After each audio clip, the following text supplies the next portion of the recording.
Welcome back, everyone. Sheepdog Smokey here. And for those who were watching yesterday, I believe it was the first one I posted, I've changed the audio settings a bit, so I'm going to keep it at least today and maybe tomorrow at the minus 2.5 decibels because that really does keep me out of the red on my meter, but I do want to make sure that the quality is good. So let's move right into this one.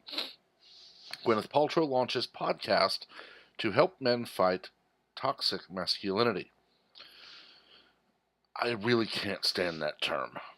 I can't. Because masculinity, femininity, any attitude or lifestyle or whatever you want to call whatever they are defining as this can be taken to an extreme. I've watched for years as males in my area, in my circle of influence, or just in my general vicinity as I move around the world, are idiots. They go to the gym, they get jacked up, they try to fight everybody they can. I don't call that toxic masculinity. I call that idiocy. You see, masculinity is not about fighting. It's not about sexism. It's not about anything that liberals currently portray it as. Masculinity, I would best describe as what I saw growing up from my father. Femininity from my mother. There were definitely certain traditional roles that you could say still to some point exist outside of biology that yes, my father and mother did. Okay, my mother would come home from work generally a little bit before my sister, brother, and I got out of school. That way she could beat the bus home. She would start dinner and she'd normally start a load of laundry. For most of my elementary, starting into my middle school years, my parents ran their own business. Typically closed up in the mid-evening, so my mom would leave a few hours early to get home and be there for when the kids got home, at least until my sister started high school, when it would just be her and my brother and I until my parents got home. My mother and I both enjoy cooking, so my mother would typically be the one to start dinner, at least till I hit high school, and then I started cooking quite a bit with her. My father understands cars like no one I know.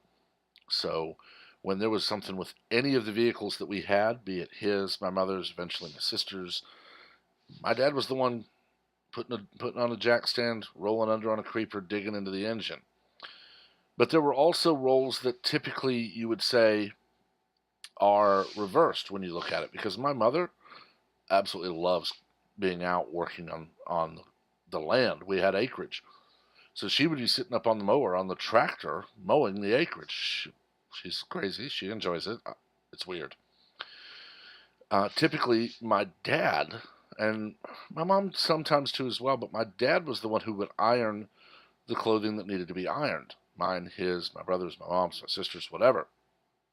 When it got to high school, he taught me how to do it, as I did have to wear a shirt and tie at least one day a week to school. Plus, I had to make sure that my clothing for work looked good. So I've never really grown up seeing whatever these idiots say is toxic masculinity. Both of my parents will open the door for anyone behind them. They taught me to do the same. That is not toxic masculinity.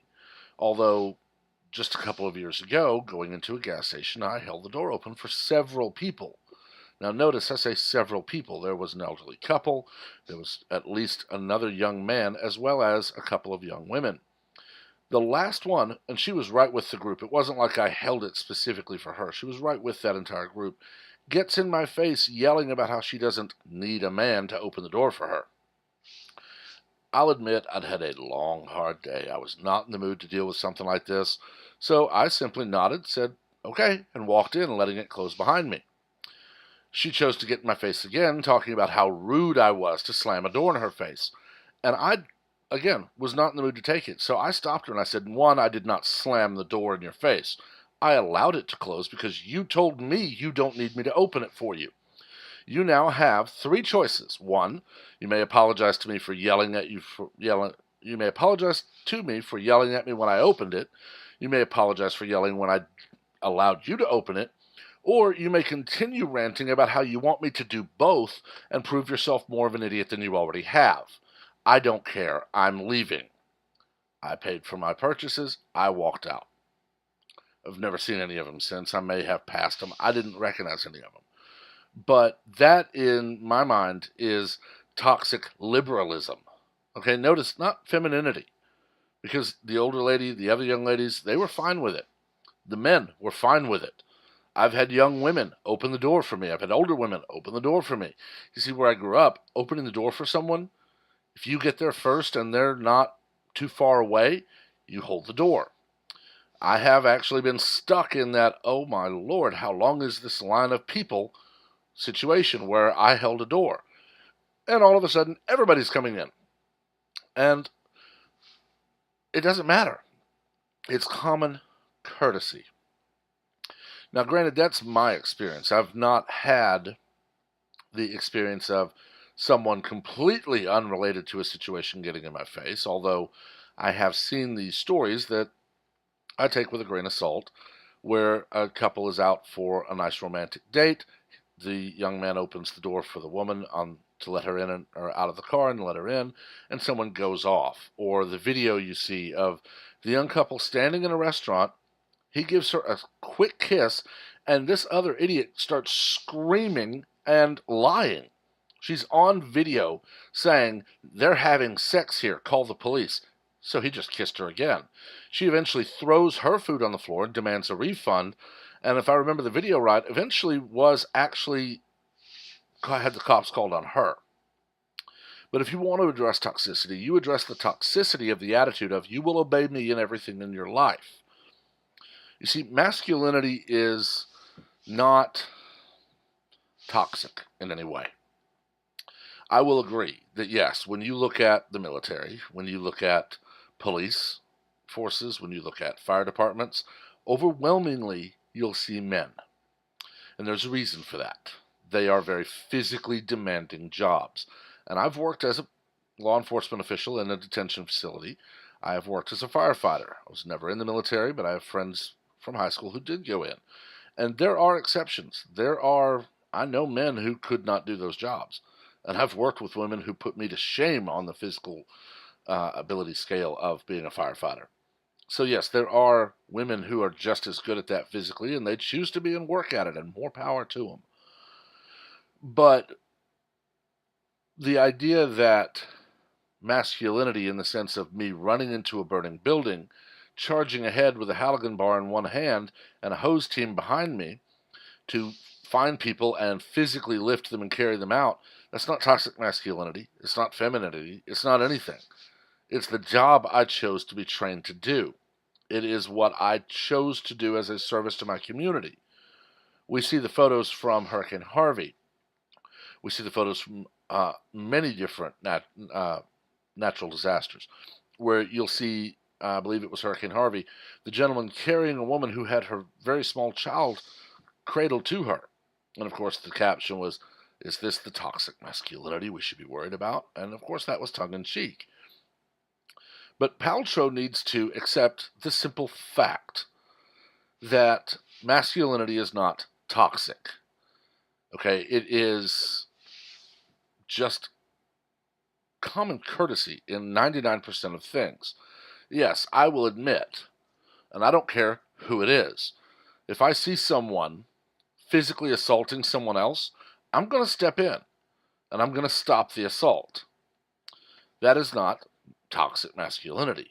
In my mind, it's not masculinity. That is, I'm going to stop this person from hurting that person. Now, yes, they swing at me, I'm going to put them on the ground in a world of hurt. I've studied, I've been trained, I've chosen to learn how to do that in a way that minimizes injury. But that's my training. And that, again, it's not a masculinity thing. It's not a toxic thing. It's a, I don't want to see people hurt thing. But when we look at the opposite side of the coin, when we look at the people who have bought into this whole idiocy that Paltrow is preaching, these are the so-called men who, as we saw in the video from Canada, haul off and roundhouse kick an older woman who happens to be pro-life. The men like Brian Sims out in Pennsylvania, who harasses an elderly woman and then offers money to expose the private identification information of children before, of course, making his Twitter account protected.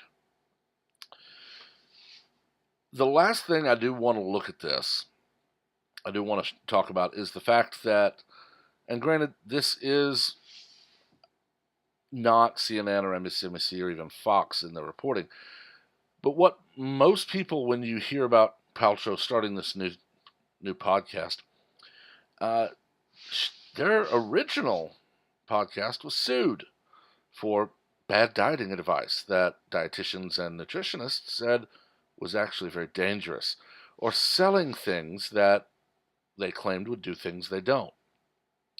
This is the classic liberal mindset that Paltrow is showing.